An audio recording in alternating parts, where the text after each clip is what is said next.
Are you ready for career success? Your Career Podcast will help you to take control of your career. You can also find out your career success score by taking my 2-minute career success quiz. You'll get your results, analysis, and recommendations immediately. Go to janejacksoncoach.com/career success quiz. The link is in my show notes. Now, on with the show.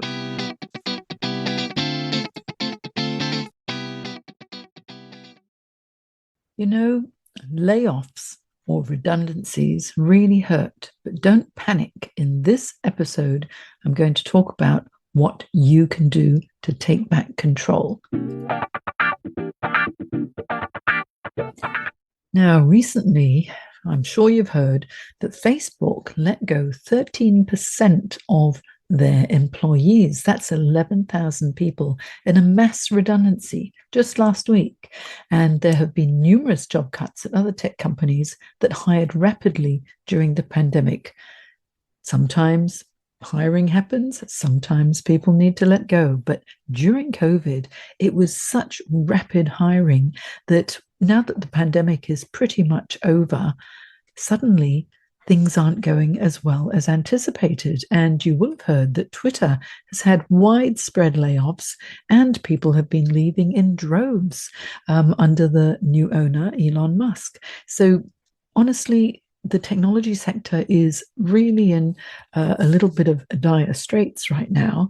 And if you happen to have been affected by a layoff or redundancy, then it's important to know what to do next. And I've been coaching now for over 20 years, and I've coached thousands of professionals who've been affected by organizational change and downsizing.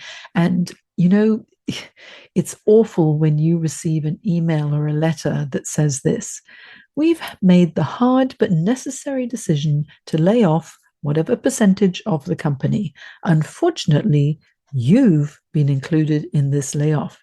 It gives you an awful feeling, doesn't it? It's like this feeling in the pit of your stomach when you think, oh no, it's me. Now, regardless of the fact that a redundancy is a business decision, it still hurts. It really sucks, doesn't it, if you've gone through it before? And it's not personal, but it feels personal. So, how can you bounce back from this? When I coach my clients who've experienced a redundancy and they need outplacement and career transition support, the first thing I do is listen. I just sit and listen and let them talk because there's a lot to be said. It's an emotional roller coaster. And I want you to know that it's okay not to feel okay with how you're feeling or even with the redundancy, okay? Just remember that the change you experience when going through a redundancy, it's an external change. It's something that's happened external to you as yourself. It's a decision that has been made that's out of your control, and there is a grieving process that is necessary for you to make an internal transition. The internal transition is that internal change where you have to come to terms with what's happened and how are you going to move forward? Now, the emotions you may feel can be kind of scary, and unless they're explained to you, they may become all-consuming and very dark, and you might not know a way out of how you're feeling. And so I'm going to explain to you what the typical processes when you go through a redundancy and the emotions that you may feel, because understanding is the first step towards your new beginnings. And please believe me, there are always new beginnings. One door closes, another door opens. I know it sounds like a cliche, but it's so true. It's so true, okay? Because when you're entrenched in one role, you don't notice the other opportunities that are around you.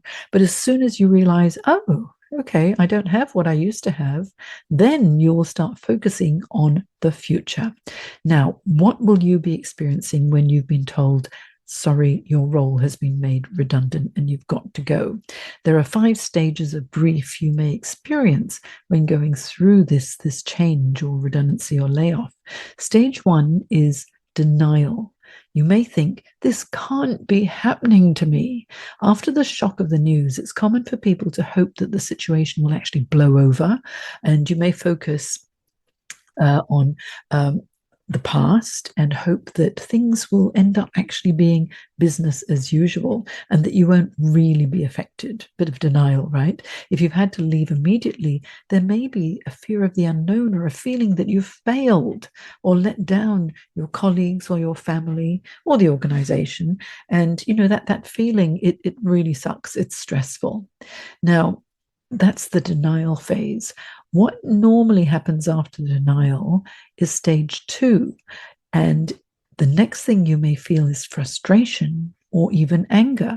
Once the reality has sunk in that, oh, this is really happening, you may feel anger. The feeling is quite common, and you may become angry, whether towards your manager or your colleagues or towards the business, if you feel there was poor planning or a lack of care displayed by the organization when letting you and the others go if there were more. And so that's stage 2. So you go from denial to frustration. The next phase that people usually experience is bargaining. You may try to put off the change or desperately try to find a solution that may be actually unrealistic. You may try to bargain and promise unrealistic changes, to your manager. You might promise compromises or crazy stuff just to try and keep your job. You may even feel guilty if you question what perhaps you could have done differently in your role, when in reality, it's not you, it's them who have had to make the change. It's their business decision that's now affecting you, your career, your job, your livelihood. Yes. So you may try bargaining. Stage 4. Now, this is when reality really sets in, and you may move into depression. When reality sets in, you may feel despair or grief and intense sadness. And perhaps because it's such a stressful situation, you may start to withdraw from your friends, your family, and all things that you previously thought were enjoyable. Now, please be very careful at this stage. If you feel, it's really getting too dark now, if it becomes prolonged and you can't cope, you must reach out and get professional counseling or professional outplacement, career coaching, or psychological counseling support. Okay, don't try and do it on your own if you are starting to slip into depression. An organization that cares about their employees who are leaving, that will offer coaching support in addition to the Employee Assistance Program, EAP. Okay, so please don't bottle it in. You must reach out for help. Now, the good news is that after this phase, you move into stage 5, which is acceptance. Acceptance is when you accept the situation is real. Okay, it's happened. It is what it is. And now I need to do something about it. But what? It doesn't mean that you're happy with the situation, but what it does mean is that you now know it's a reality, and it's now time for you to take stock, reassess, and plan your next steps so that you can bounce back from this redundancy and create the career you know you deserve. Okay, you accept what's happened, and then you take action. You take ownership. You know that you are still the same professional that you always were. Okay, you haven't lost any of your ability. You're still the same professional as before the layoff. Now you need to let people know the solutions that you can bring to another organization. Okay, create the career you know you deserve. When you allow yourself to go through, these 5 phases of emotions, it's a grief curve. You make an internal transition. And you know what?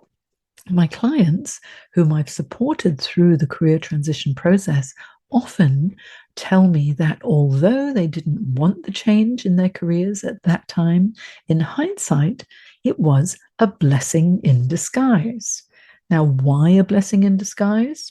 Because when we go through that self-assessment and adjustment phase, my clients learn so much about themselves and understand what really matters to them in their lives and careers. And through the support that I'm able to offer them, they are able to identify their next career step with clarity and confidence. And also, they were able, with support, to create strong marketing materials to attract new opportunities and also learn the latest job search strategies. There's so much to learn, and it can be an exciting time, okay? And you'll grow through this. Through adversity, my clients have emerged stronger, more resilient, and for many have discovered roles that were even more suited than their previous role. So that new beginning may not feel like a possibility when you're in the early stages of redundancy, okay? And that might be you right now, I'm not sure. But believe me, there's a world of possibilities out there for you when you are ready. So for now, if you're going through the tough stuff, please take care of yourself, take good care of yourself, because you are worth it. And of course, reach out to me if I can help you and you would like some support.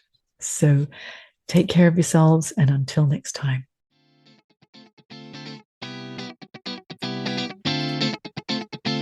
Thanks for joining me today. For affordable career help, please check out my Career Success Program. I provide a unique blend of online and live career coaching to help you take control of every aspect of your career or career change. If you aren't where you want to be in your career, let's talk. Check it out at thecareersacademy.online. The links are in my show notes.